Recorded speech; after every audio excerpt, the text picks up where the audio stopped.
اعوذ باللہ من الشیطان الرجیم بسم اللہ الرحمن الرحیم۔ پیارے بچوں، السلام علیکم ورحمۃ اللہ وبرکاتہ۔ میں آپ کا teacher Manzoor Ahmad Khan, government UPS Indrajati Nowgam zone Mawar district Kupwara.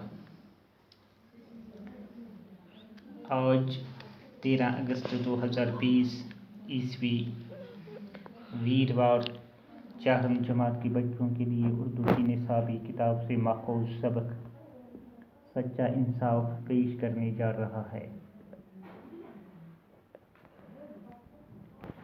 البتہ موضوع میں مشکل الفاظ کی وضاحت میں ساتھ ساتھ کرتا رہوں گا۔ پیارے بچوں، کتاب کا آج کا ہمارا ٹاپک ہے وہ ہے سچا انصاف۔ پیج نمبر نکالو کتاب کا 22۔ اس کے اوپر کچھ الفاظ ہیں، پہلے ہم یہی پڑھیں گے۔ خلیفہ معنی اسلامی حکمران، رعایا معنی عوام، خبرگیری کا معنی ہے نگرانی، دیکھ بھال، گشت وہ گھومنا، دل بر آنا دکھی ہونا، بیوہ وہ عورت جس کا خاوند مر گیا ہو۔ تو حضرت عمر رضی اللہ تعالیٰ عنہ مسلمانوں کے خلیفہ تھے۔ یہ جو امیر المومنین حضرت عمر رضی اللہ تعالیٰ عنہ، یہ مسلمانوں کا خلیفہ، مسلمانوں کا حکمران تھا۔ آپ اپنے فرائض سے خوب واقف تھے۔ دن میں تو آپ اپنے فرائض کی ادائیگی میں لگے ہی رہتے تھے، یعنی جو یہ مسلمانوں کا خلیفہ تھا، دن میں تو آپ اپنے فرائض کی ادائیگی میں لگے ہی رہتے تھے، رات میں بھی بہت کم آرام فرماتے اور زیادہ تر رعایا کی خبرگیری کے لیے گشت لگا کرتے تھے۔ رعایا میں نے بتایا عوام کو، یعنی عوام کی خبرگیری کے لیے، خبرگیری یعنی دیکھ بھال کرنے کے لیے گشت لگایا کرتے تھے۔ ایک رات جب آپ صلی اللہ علیہ وسلم گشت لگا رہے تھے تو اچانک ایک جھونپڑی پر نظر پڑی۔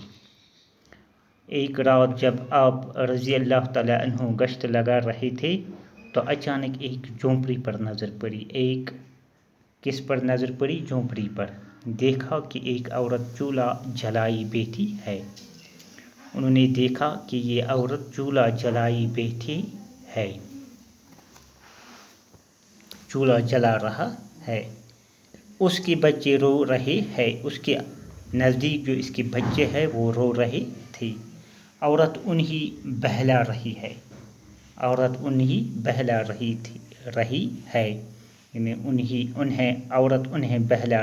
ہے، عورت جو اس کی ماں ہے انہیں بہلا رہی ہے، مگر وہ کسی طرح خاموش نہیں ہوتے، مگر وہ جو یہ بچے ہیں وہ کسی طرح خاموش نہیں ہوتے، وہ رو رہے تھے۔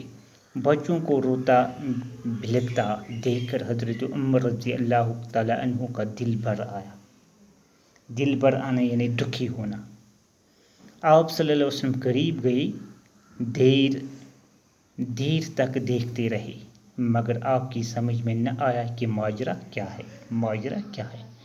آخر عورت کے پاس جا کر بچوں کو رونے کا سبب پوچھا۔ اس نے بتایا کہ بچے بھوک کے مارے بلک رہے ہیں، تو آپ انہیں کھانا کیوں نہیں دیتے؟ حضرت عمر رضی اللہ تعالیٰ عنہ نے پوچھا۔ میں اتنی دیر سے کھڑا دیکھ رہا ہوں، چولہا پر ہانڈی چڑھی ہے، آخر یہ کب تیار ہوگی؟ ہانڈی میں کچھ نہیں ہے۔ عورت نے جواب دیا، بچوں کو بہلانے کے لیے صرف پانی چڑھا دیا ہے، چاہتی ہوں کہ کسی طرح انہیں نیند آ جائے اور یہ سو جائے۔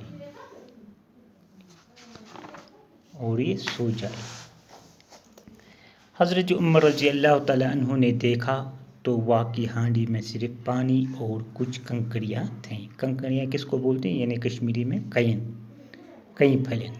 اس عورت کے پاس کھانے کی کچھ نہیں تھا، بچے بھوک سے بے حال ہو رہے تھے۔ ان کی تسلی کے لیے عورت نے چولہا جلا کر ہانڈی میں پانی اور کنکڑیاں ڈال دی تھے تاکہ بچے یہ سمجھے کہ کھانا پک رہا ہے۔ عورت بیوہ تھی۔ بیوہ میں نے بتایا بیوہ وہ عورت جس کا خاوند مر گیا ہو۔ بچے یتیم تھے، یتیم جس کا باپ مر گیا ہو۔ گھر میں کمانے والا کوئی نہ تھا، بیت المال سے بھی کوئی وظیفہ مقرر نہیں ہوا تھا۔ آپ نے درد بھرے لہجے میں کہا، مائی خلیفہ کو تم نے اطلاع کیوں نہیں دی؟ عورت نے جواب دیا، میرے اور عمر کے درمیان اللہ فیصلہ کرے گا، میں ان سے کیوں کہوں گی؟ ان کا فرض ہے کہ وہ اپنی رعایا عوام کی خبر گیری کرے۔ اگر وہ اپنا فرض پورا نہیں کر سکتے تو ان کو خلیفہ بننے کا کیا حق ہے؟ تو باقی ہم کل پڑھیں گے۔ شکریہ۔